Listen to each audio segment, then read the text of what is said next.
Welcome back, everyone. I am extremely happy to be filming one final episode of Tapes from Beyond.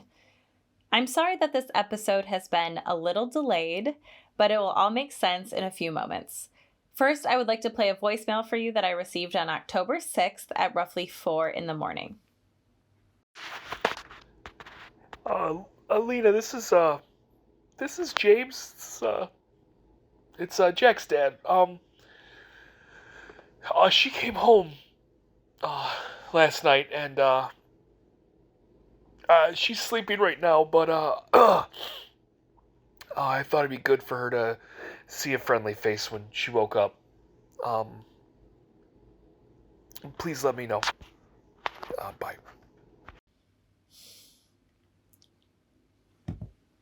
Jack's back, and she's safe. Needless to say, she's been spending some time recovering.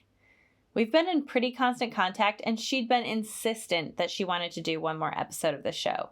But for reasons that will remain private, she was not comfortable being on camera yet.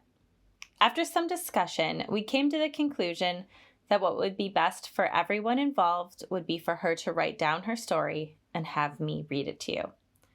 So without further ado, here is Jack's story. Hey everybody, Jack here. Sorry, I'm sure you would have rather seen me on camera, or maybe never known I was back at all. I mean, running away to a haunted town while leaving my own spooky tape seems like the perfect ending to a scary podcast to me. But alas, I survived. I don't like thinking about that town, but if it weren't for all of you, I would still be trapped in it. So I owe this to you.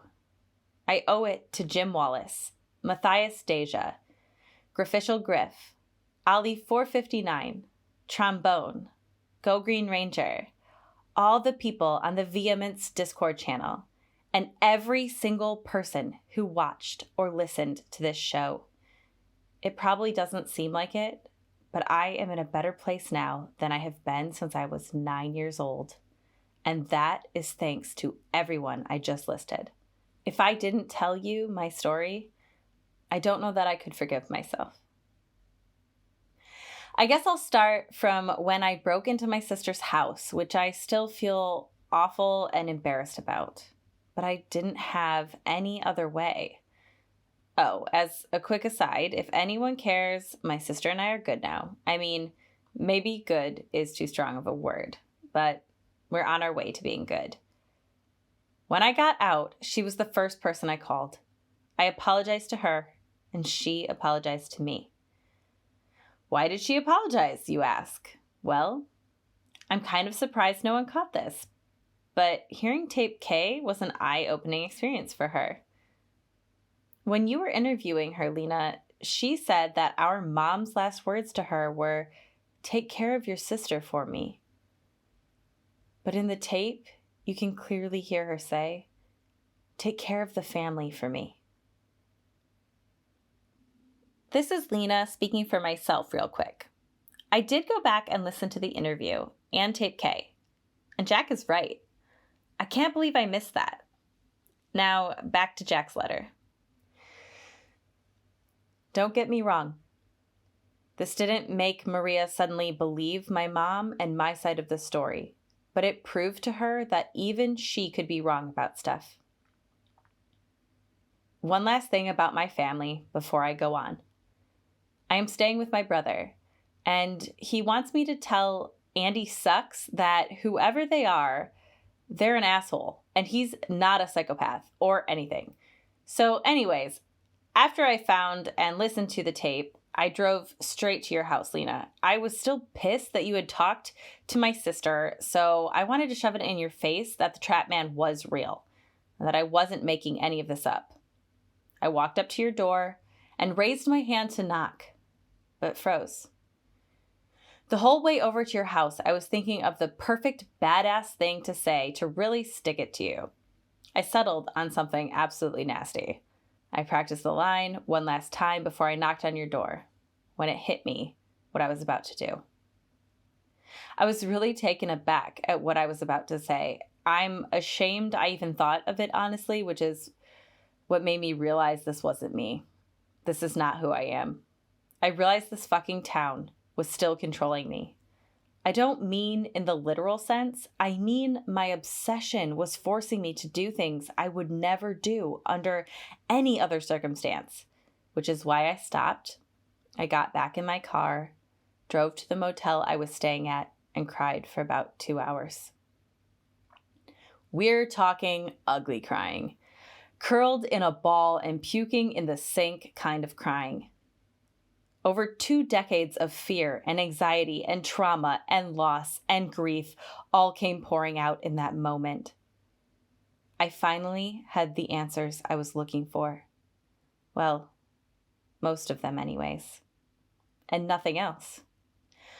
No family, no friends, no job, nothing.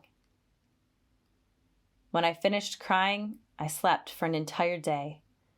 Then I woke up and decided I needed to do something. I knew that town probably had my mother, so I decided to try and get her back.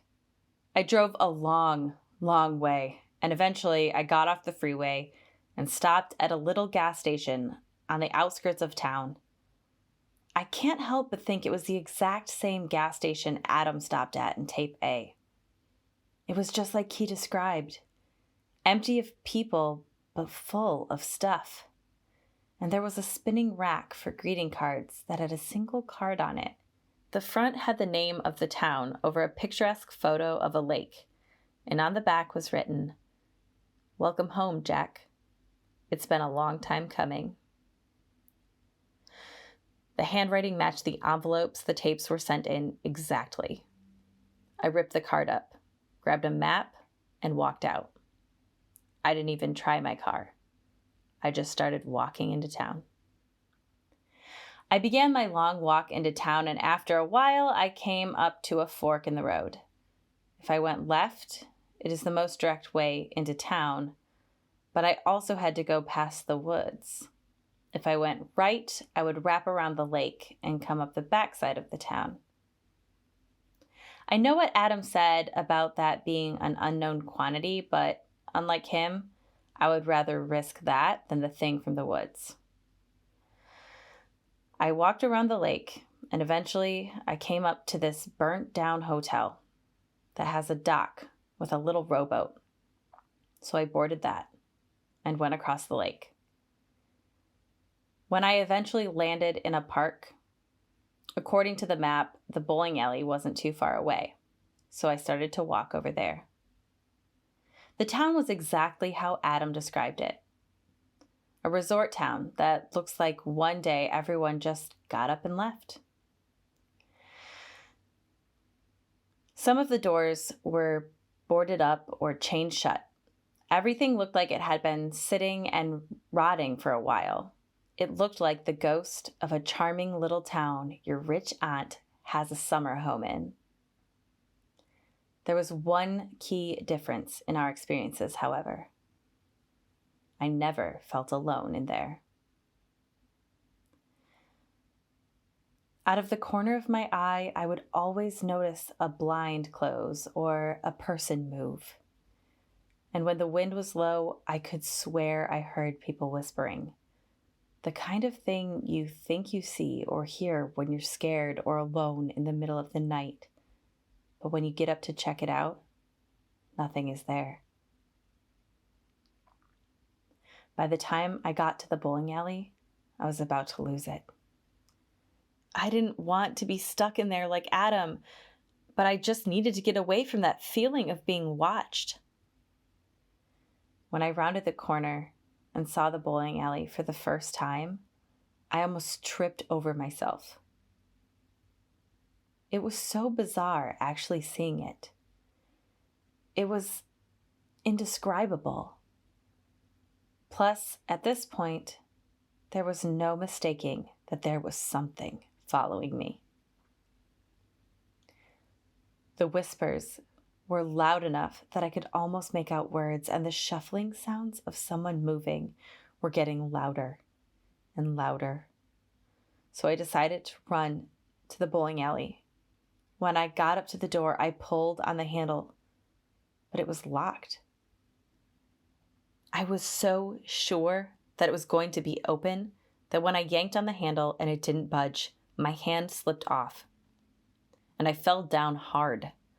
My head hit the pavement, and in that very moment, I heard the sound of a car suddenly screeching on its brakes, and I swear I saw headlights. I covered my face and braced for impact, but nothing happened. Then I heard a thump and a terrible yelp echo from down the street. I pulled myself up and went to investigate the sound. So I go in the direction of the noise, and I could see something in the middle of the street. I ran up to get a closer look.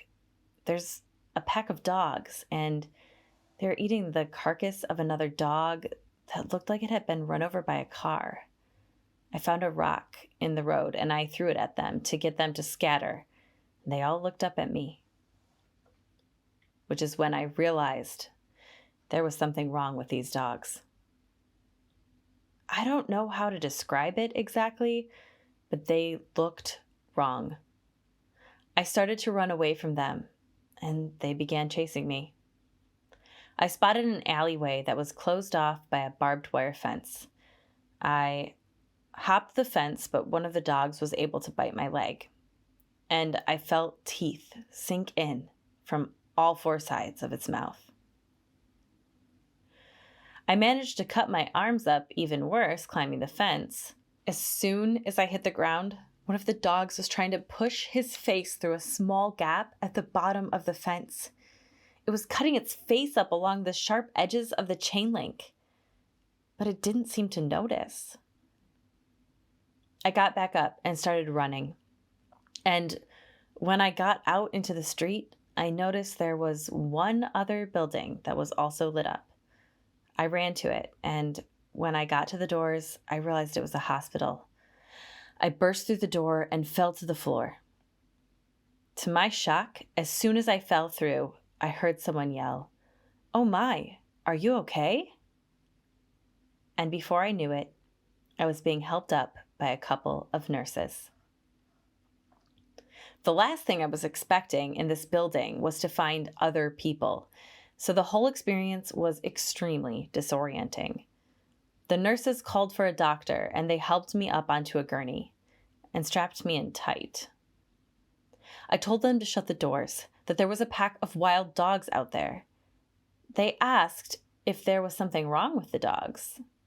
I said yes. They looked like monsters.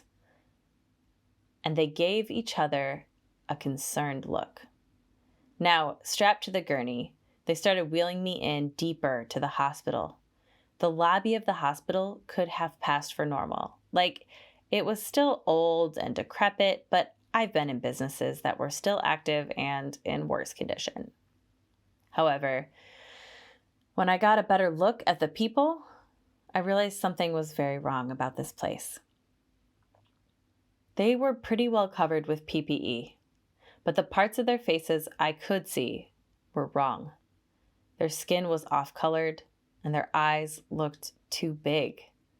Their faces bulged beneath their gear in an unnatural way, and when they talked, the mask didn't move up and down in the middle like you would expect, but rather on one side of their face or the other. And sometimes it would switch. They started wheeling me back to a room, and my head was strapped in pretty tight. Every couple of feet, an overhead light would blind me. I asked them what was going on, and they said I was losing a lot of blood, so they needed to take me back immediately. I asked them why I was strapped down, and they just told me I needed to calm down. As anyone who has been told to calm down can attest, that had the opposite effect. Things kind of escalated, and then they injected me with something. I woke up some undetermined time later, and I was in a padded cell. I could hear voices outside my room.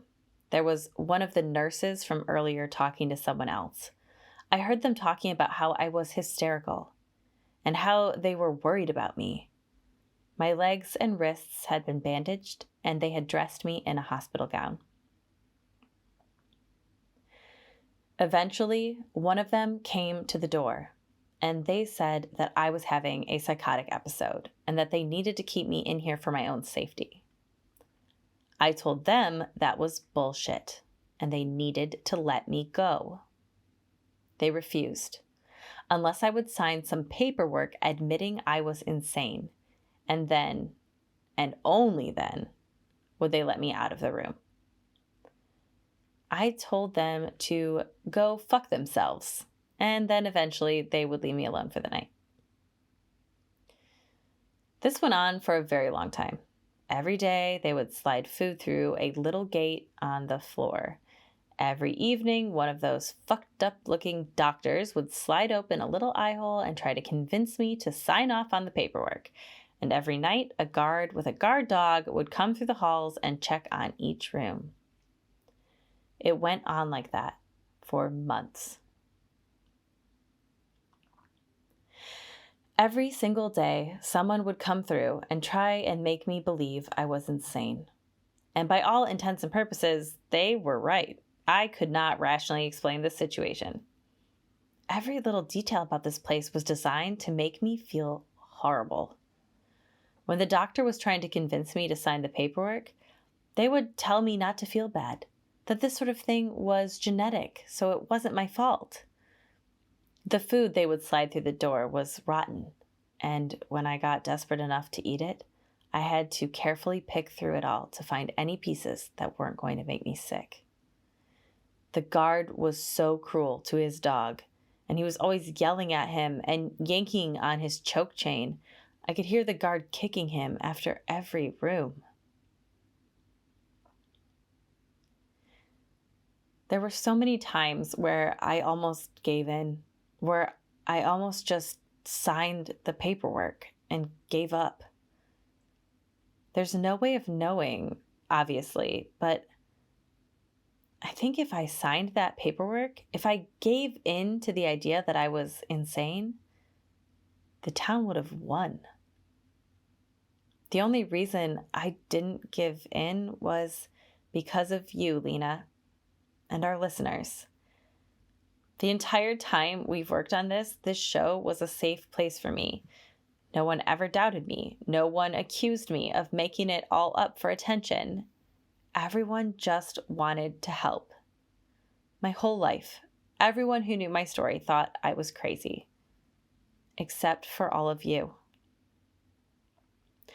That gave me the strength to keep pushing on, to believe in myself.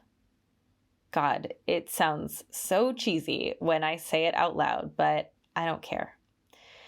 You all saved my life. I would find little ways to keep myself sane. I could slide open the eye hole and I could see a clock and a calendar on a wall. I would train myself to try and count a perfect minute in my head. I would look at those dates on the calendar and try and remember anything that happened on those dates in my past. I almost kind of enjoyed picking through the food, trying to find the good bits. It's kind of ironic, really, but the town had been training me to deal with trauma my whole life, and I was now effectively using that training against it. It took me a week to get my head on right, but when I did, I started developing a plan of attack. The guard would come at the exact same time every night, 9:08 p.m. He would always come, look in through the eye slot. His dog would sniff through the food gate on the bottom of the door. Then he would double check the lock and leave. My plan was to wait for a day when the meat from my meal wasn't rotten. Then I would keep it until nightfall and leave it by the gate to distract the dog. I would crouch down by the gate and wait. Then, when the dog was distracted, I would grab his leash and yank the guard's arm, hopefully pulling him to the ground. At that point, I was going to try and get his keys and unlock my door to escape. I suppose I should explain something real quick. I don't know if this is normal for these types of places, but this place had a keyhole on the inside as well as the out. I assume so the doctors or whomever could lock themselves in. The only flaw in my escape plan was the meat was always rotten. Days turned into weeks, turned into months. I thought that day was never going to come. Until the one day that it did. October 5th. That morning, there was just enough of non-rotten whatever kind of meat they were feeding me that I could squirrel it away for the evening. That night, when the guard came by, I squatted down beneath the door and dropped the meat down for the dog. It started happily chewing away on the piece, and I heard the guard yell out, "We got one missing!" followed by, "Jack be Feddick!" And at that moment, I reached through the gate and unhooked the dog's chain, then pushed my feet against the door and yanked on it as hard as I could. I heard the guard yell out a terrible scream, and he yanked back on the leash, pulling it out of my hand. At this point, the dog must have realized he was free, because he jumped up and attacked the guard. The guard fell to the floor and started rolling around trying to fight off the dog. In the scrum, I was able to reach through the door and get the guard's keys. I unlocked the door and slammed it open against the guard's body. I did this a few more times, then ran off into the hospital. I had no idea where I was going. I could hear the staff yelling after me, so I just ran the opposite direction of the yelling. I came to a staircase that led downstairs, so I took that and ended up in the basement. I could hear that someone had at least followed me into the stairwell, and I didn't see any other way out of the basement, so I knew I had to hide. I went into the first room that's door was unlocked, which was the morgue. I heard the stairwell open, and I heard the guard's voice, and I could hear his dog's nails against the tile. I heard a shout, then a thud, and a yelp as he kicked his dog for some random reason. And then I heard him starting to unlock and look through the other rooms. The only place I could really hide in this room was on one of the slabs under a sheet. Eventually, he came to the room, and I held my breath. I was never in swimming or anything, so this was agony for me. I heard him shuffling around in there. I couldn't tell if he was lifting up the sheets or anything, but he was definitely looking around. Then I felt the dog's nose peek in under the sheet. He took a couple quick sniffs, then licked my hand, and went on his way. But there's more to it. He did it the same way Phillips always used to. When Phillips was a puppy and we were training him, I used to hold the treats in my fist. He got into this habit of just burying his nose into my hand and eating the treat. And I was a little girl at the time, so I neither had the ability nor inclination to stop him. Even after we finished training him, that became the way he would greet me. He'd sniff my hand, I would make a fist, and he would burrow his nose in and give a couple licks. So when that dog sniffed my hand, I instinctively made a fist. And he did Philip's signature greeting.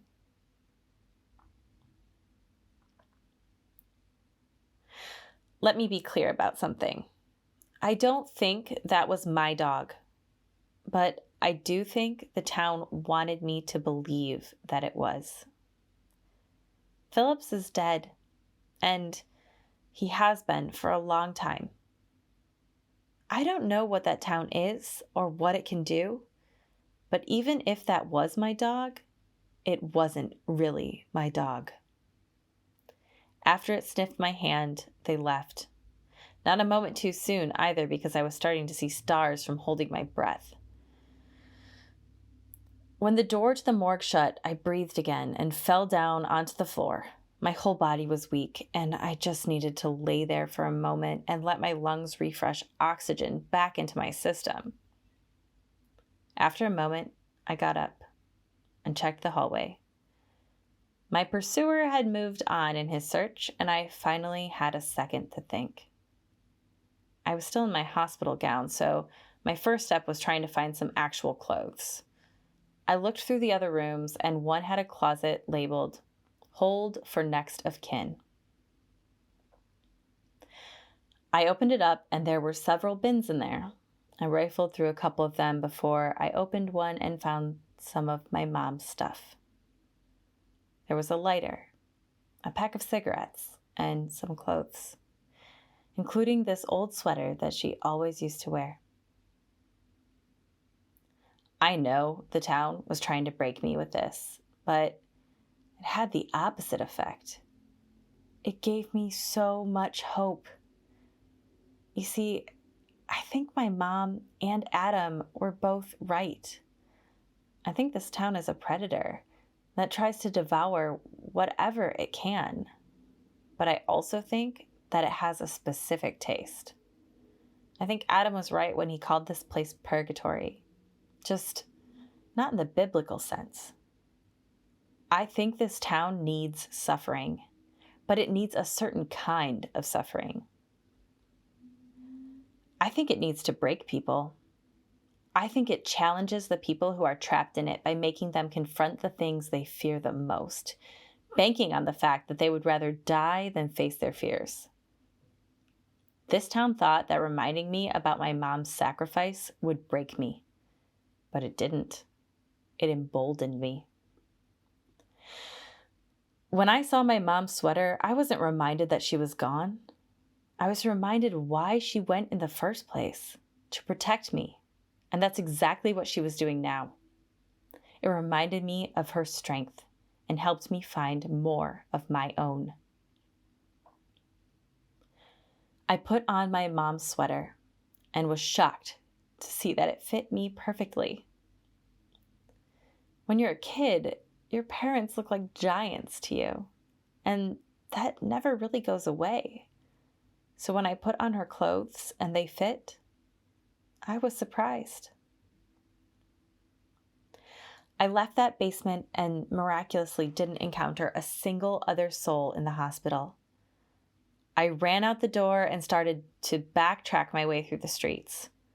I could still hear whispers from the corners, and I could still hear dogs barking and running around out of sight. But I just tried to ignore it.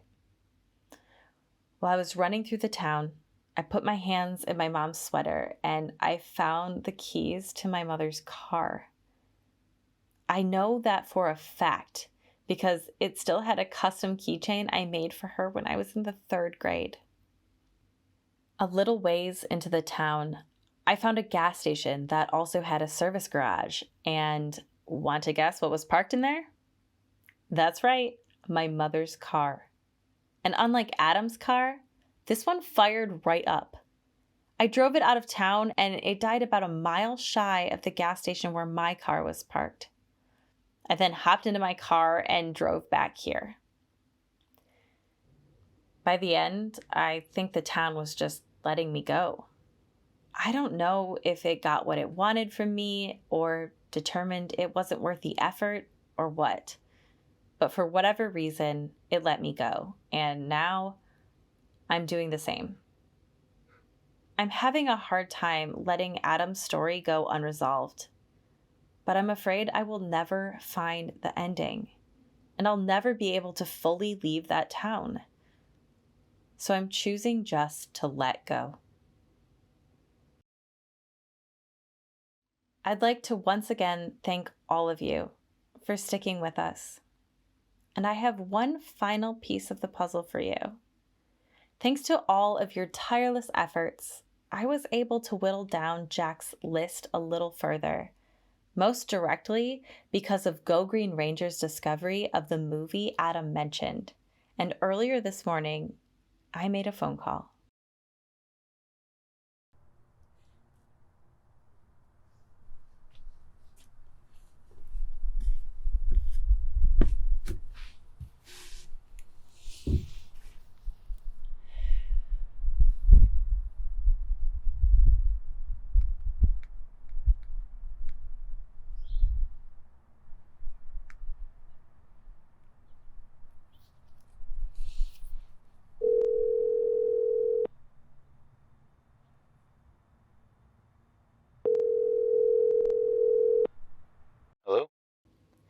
Hi, can I speak with Azure?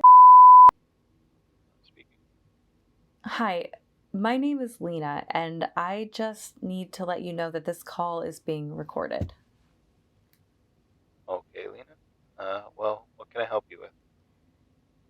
Have you ever gone by the name Adam before?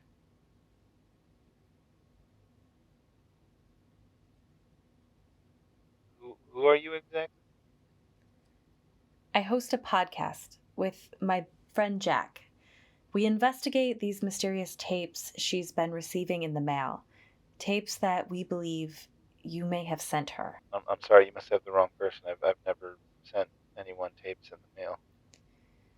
These tapes are the journal of a man who is trapped in the town of.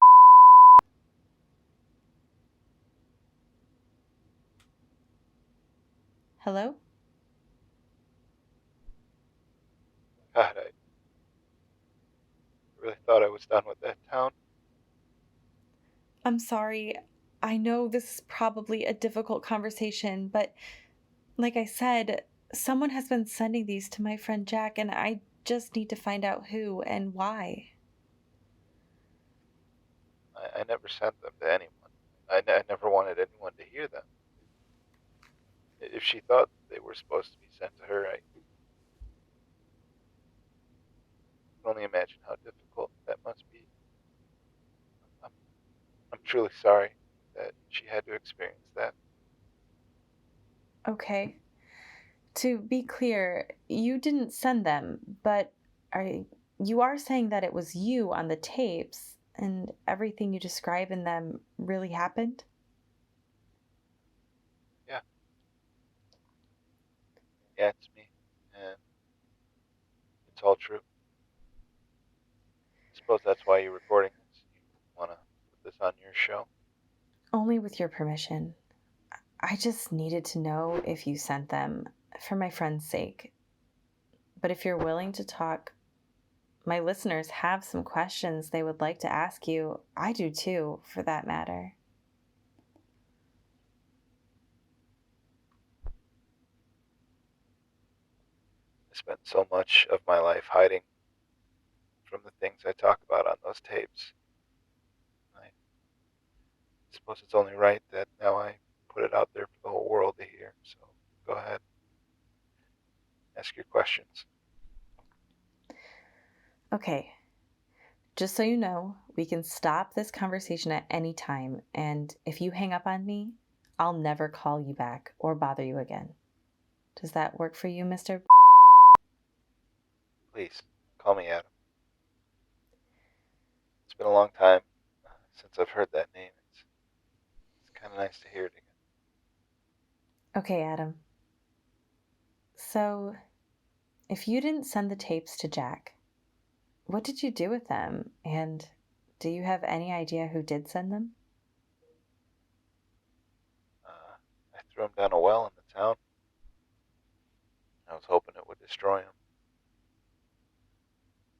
Obviously, that didn't happen. Um, but as for who sent them, well, if you've listened to the tapes, I think it's pretty evident.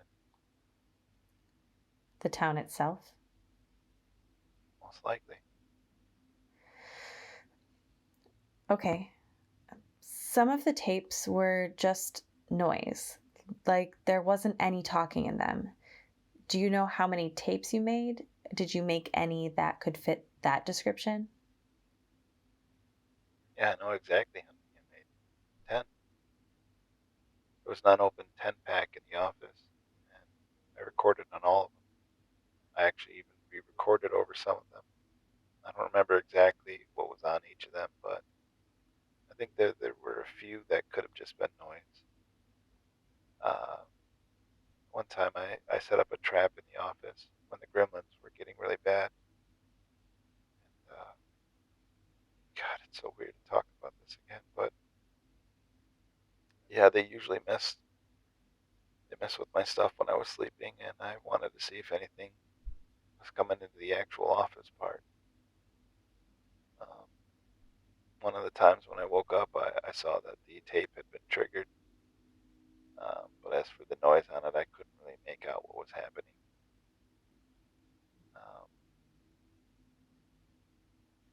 one other tape where I was trying to record the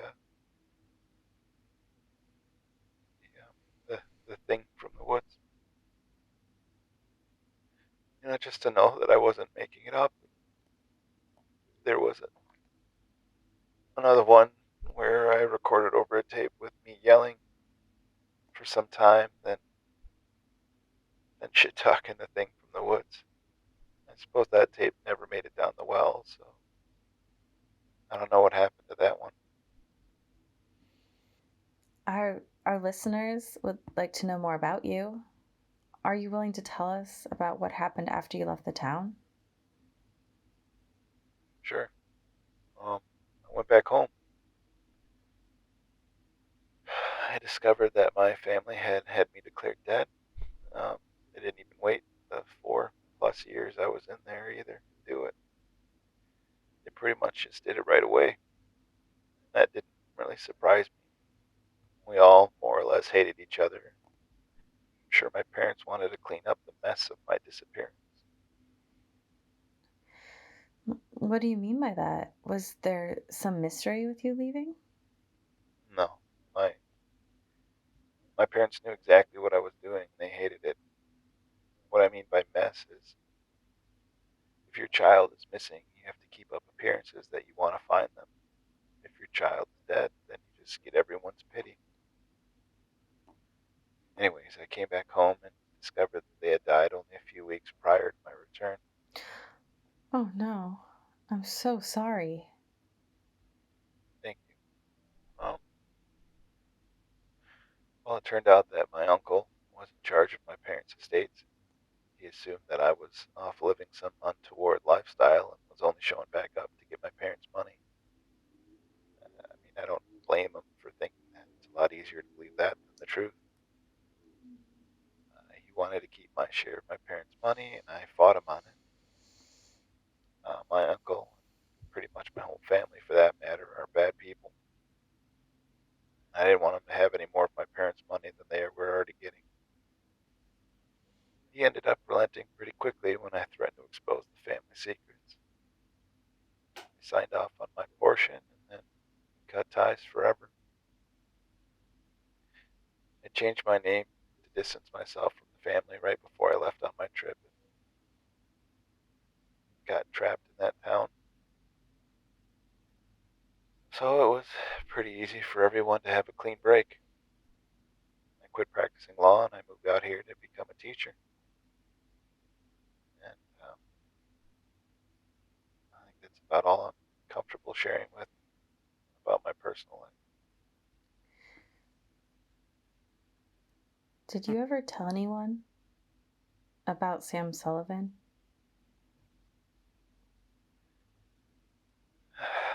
Yeah, that's actually why I went home in the first place. Turns out Sam's parents had also died while I was away, leaving his next of kin as his brother. I told him the whole story about how I was the one who killed Sam, even though it was an accident. I know that it didn't change anything. I'll never forget what he said to me. When I finished my story, he was quiet for a long, very long time. Then he stood up and he looked me in the eyes and he said, I don't hate you. I hate what you did, but I don't hate you. Don't misunderstand me. If I could switch you and Sam's position, I would in a heartbeat. But I can't do that. So instead, I'm leaving it up to you to make it right. I don't know how, but you need to find a way. You need to find a way to try and replace the good that you took out of this world when you killed my brother. Which is when I started the Sam Sullivan Foundation, which helps to identify and treat mental illness in children and preteens. And as that foundation is the only thing of note with my new name on it, I assume that's how you tracked me down. Yeah, Are you willing to elaborate on that? sure. Your birth name was on the list of potential people on the tapes that my friend Jack made, but you were checked off because you were listed as dead. I dug a little more into your family and saw an article about a mysterious third party that received a large portion of your parents' estate. I also found that the Sam Sullivan Foundation was founded that same year, with a donation from a mysterious benefactor for the same exact amount of money that was given to this mysterious third party from your parents' estate. I was able to make a few phone calls and dig up the founding board members, and I found your name. And as Azure is a shade of blue, aka your brother's nickname for you, I was able to connect all of the pieces. Well, I'm impressed. And seeing as I never wanted to be found, I guess Sam was able to gain some small level of revenge on me. I have one more question for you, Adam. After you got out of the town, did you end up doing any more research on it or anything? The main reason I'm asking is because you're not the only person who's been trapped in there, and not everyone makes it out. I'm looking for any kind of insight on how we can help anyone else who may get stuck in there. As for research, no. I tried to forget that town the moment I stepped out of it. As for advice,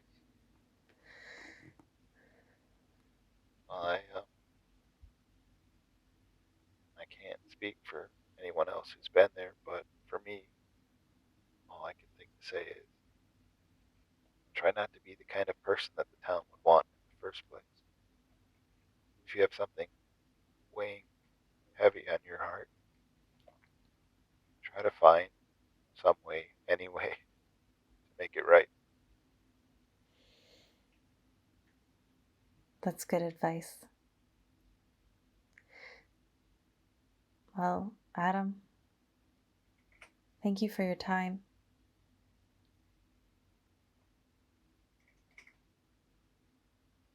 Yeah. Have a good life, Lena.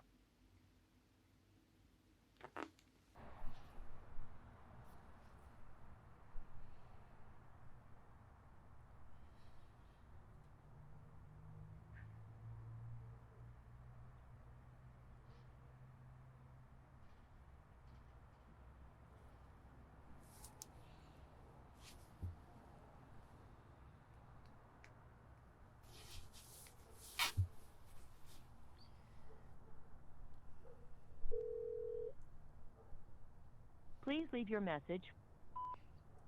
Hey, Jack. I wanted to let you know I talked to Adam.